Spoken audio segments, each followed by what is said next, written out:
कहानी की शुरुआत होती है स्पेन की एक जेल में, जहां मैनुअल नाम के एक अकाउंटेंट को 8 साल की सजा मिलने पर लाया गया था। इसके बाद सभी नए कैदियों की सेल में जाने से पहले कपड़े उतार कर तलाशी ली गई। तभी डोमिंगो नाम के एक वार्डन ने उसके कपड़े $250 में खरीदने का ऑफर दिया, लेकिन मैनुअल ने मना कर दिया। तब डोमिंगो ने कहा कि ये कपड़े वैसे भी ज्यादा दिन तक उसके पास रहेंगे नहीं, लेकिन मैनुअल नहीं माना। इसीलिए उसे सोने के लिए गद्दा नहीं दिया गया, क्योंकि गद्दा खरीदने के लिए कैदियों को $250 जमा कराने पड़ते थे। साथ ही उसे पानी की सिर्फ एक बाल्टी मुहैया कराई गई, जो उसे पूरे 3 दिन तक चलानी थी। इस वजह से मैनुअल को शुरुआत में ही काफी मुश्किलों का सामना करना पड़ा और बेचारा कई दिनों तक नहा भी नहीं सका। जल्द ही गंदगी की वजह से उसके पूरे शरीर पर कीड़े पड़ गए और उसका शरीर बेहद कमजोर होने लगा। खैर, फिर ब्लैकी नाम का एक कैदी उसे खाना देने आया और उसने मैनुअल को कुछ सिगरेट देकर दोस्ती का हाथ बढ़ाया। जैसे तैसे दिन बीतने लगे और मैनुअल को समझ नहीं आ रहा था कि क्या वो कभी यहाँ से आजाद भी हो पाएगा। इस मुश्किल समय में मैनुअल खुद को संभाल न सका और जोर जोर से दीवारें पीटने लगा।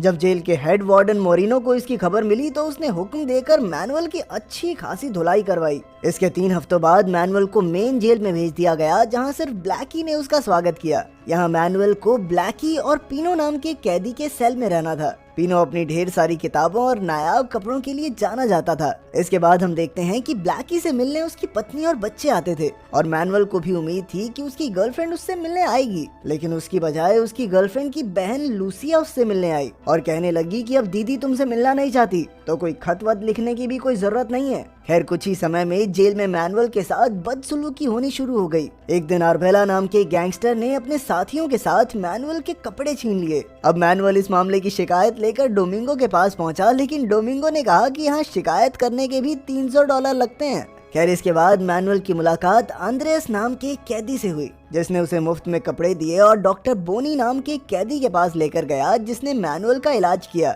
तब बोनी ने उसे कैदियों के हकों के लिए बनी पार्टी से जुड़ने की सलाह दी, लेकिन मैनुअल ने इससे इनकार कर दिया क्योंकि उसे और सजा मिलने का डर था। अगले दिन जेल में कुछ लोग अपनी सजा माफ करवाने के लिए धरना देने की बातें कर रहे थे, पर ब्लैकी और पिनो ने उनका मजाक उड़ाकर कहा कि ये हमेशा सपना ही रहेगा। खैर, फिर डॉक्टर बोनी ने मैनुअल के दांत देखने के बहाने उसे कुछ कागजों पर अपने बाएं हाथ से क्रांति के नारे लिखने को कहा, ताकि किसी को उसकी लिखाई पर शक न हो। आखिरकार मैनुअल मान गया और उसने रातों में छिपकर ये काम पूरा किया, ताकि पूरी जेल में ये पर्चे फैलाकर लोगों को इकट्ठा किया जा सके। दूसरी ओर ब्लैकी ने उसे अपनी कहानी सुनाई और बताया कि वो अपने बीवी बच्चों को बहुत याद करता है, पर अब भी उसकी सजा पूरी होने में 20 साल बाकी हैं। खैर, जल्द ही सुबह हुई और अचानक गार्ड्स ब्लैकी और 2 दूसरे कैदियों को पकड़कर ले गए। कुछ देर बाद मोरिनो ने आकर कहा कि पूछताछ के दौरान ब्लैकी को दिल का दौरा पड़ने की वजह से उसकी मौत हो गई, लेकिन सब जानते थे कि इन्होंने ब्लैकी को जानबूझकर मार डाला, क्योंकि गार्ड्स को रसोई में जमीन खोदने के सबूत मिले थे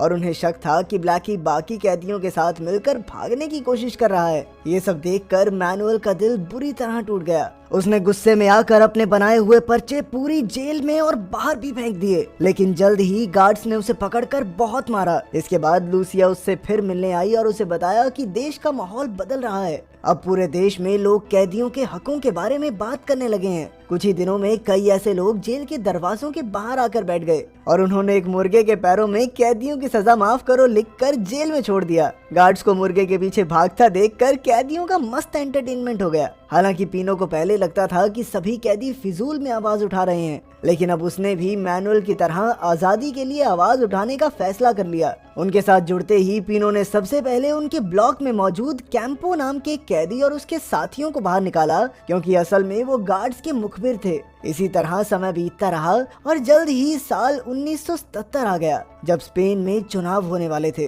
तब पिनो, बॉनी और मैनुअल मिलकर माबेला नाम के कैदी से मिलने गए, जो कि एक खास कमरे में बंद था। पिनो ने माबेला से बात करके उसे कैदियों के आजादी ग्रुप में शामिल होने को कहा, जिसके बाद वो सब मिलकर जेल में आग लगाकर दंगे भड़काएंगे, जिसके बाद पूरे देश भर में उनकी मांगे सुनी जाएं। लेकिन माबेला ने उनके साथ जुड़ने से इनकार कर दिया, क्योंकि उसने अपने लिए ये खास सेल बनाया था जहाँ उसकी सुख सुविधा की हर एक चीज मौजूद थी। तब पिनो ने उसके सामने एक अंगूठी रखी, जो असल में माबेला के बेटे की थी, और उसे याद दिलाया कि कैसे डोमिंगो ने उसके बेटे को मौत के घाट उतार दिया था। उसे देखकर माबेला की बदले की आग एक बार फिर से जल गई और उसने पिनो से हाथ मिलाने का फैसला किया। आखिरकार पीनो और मैनुअल अपने कमरे में लौट आए, लेकिन उनके पीछे से गार्ड्स ने पूरे कमरे को तहस नहस करके पीनो की सारी किताबें एक जगह करके उनमें आग लगा दी थी। खैर अगली सुबह नाश्ते के बाद अचानक एक कैदी जोर जोर से कराहने लगा और जैसे ही गार्ड उसे उठाने आया तो प्लान के मुताबिक उसने गार्ड पर हमला करके उसे बंदी बना लिया।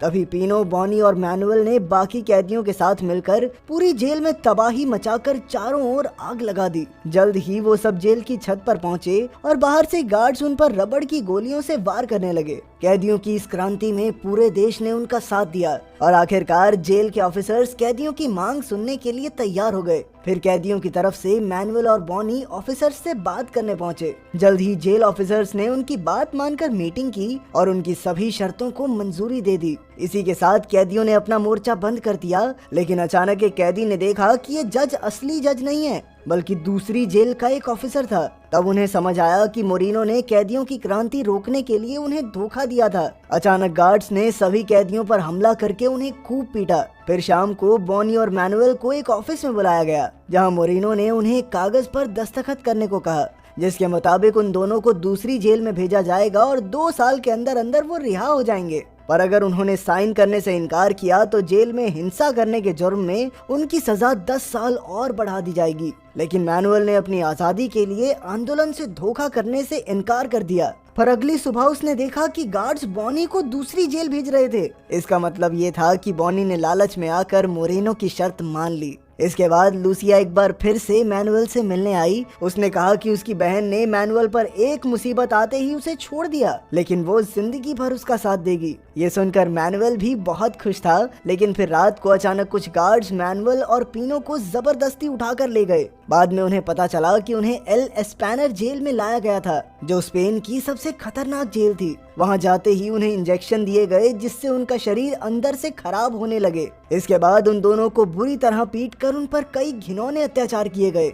जल्द ही उन दोनों की तबीयत इतनी बिगड़ गई कि उन्हें डॉक्टर के पास ले जाया गया। उन्होंने डॉक्टर को यहाँ के अत्याचारों के बारे में बताकर वापस जाने में मदद मांगी। आखिरकार डॉक्टर की रिपोर्ट के बाद पीनो और मैनुअल को फिर से पुरानी जेल में भेज दिया गया। वहाँ इनका हीरो की तरह स्वागत हुआ और एक बार फिर सबने मिलकर अपने हकों के लिए आवाज उठानी शुरू की। अब ये लोग अपनी अगली योजना बनाने में लग गए कि कैसे इन्हें पूरे देश की नजरों में आकर अपनी मांगों को मनवाना है। कुछ ही दिनों में एक नेता जेल के दौरे पर आया और मैनुअल ने कैदियों के साथ हो रहे अत्याचारों के बारे में खुलकर उसे बताया। जल्द ही उनकी ये बातें पूरे देश के सामने आई। फिर एक दिन मैनुअल ने रूबी नाम के एक जवान कैदी को गार्ड से बात करते देखा, तो उसे रूबी पर शक हो गया। एक रात जब वो माबेला के साथ उसके खास सेल में था, तो अचानक रूबी अपने एक साथी के साथ आया और उसने मौका देखते ही माबेला के पेट में चाकू घोंपकर उसकी हत्या कर दी। असल में गार्ड्स ने उसे कहा था कि अगर वो माबेला को मार दे तो वो उसके सेल का सारा सामान ले सकता है, मगर रूबी ने मैनुअल को कोई नुकसान नहीं पहुंचाया। फिर कुछ दिन बाद खबर सामने आई कि सरकार ने कैदियों की मांगे मानने से इनकार कर दिया था, जिससे सभी कैदियों के हौसले पूरी तरह टूट गए। मैनुअल को भी लगने लगा था कि शायद वो कभी आजाद नहीं हो पाएगा। इसी तरह कुछ हफ्ते बीते और फिर पीनो ने मैनुअल से कहा कि उसके पास एक और प्लान है। उसने मैनुअल को एक पुरानी लिफ्ट दिखाई जहां कोई आता जाता नहीं था। वहां से नीचे जाकर पीनो ने कहा कि अगर वो खुदाई करके सुरंग बनाएं तो वो नाले से बाहर निकलकर जेल से भाग सकते हैं, लेकिन इसके लिए उनके पास सिर्फ 3 हफ्तों का समय था, क्योंकि 3 हफ्तों बाद जेल की मरम्मत का काम शुरू होने वाला था। फिर उसके बाद वो यहाँ से कभी नहीं निकल पाएंगे। पर खुदाई की आवाजों से गार्ड्स को शक हो जाएगा, इसीलिए इन्होंने बाकी कैदियों को अपने साथ शामिल करने का प्लान बनाया। प्लान के मुताबिक कुछ कैदी इस जगह के बाहर फुटबॉल खेलेंगे ताकि किसी को अंदर से आ रही आवाजें सुनाई ही न दें। इसी तरह काम शुरू हो गया। पर एक दिन इस सुरंग में रूबी और उसका साथी आ पहुंचे। अब उनकी की हुई मेहनत बेकार ना हो जाए, इसीलिए पीनो और मैनुअल ने उन्हें भी अपने प्लान में शामिल कर लिया।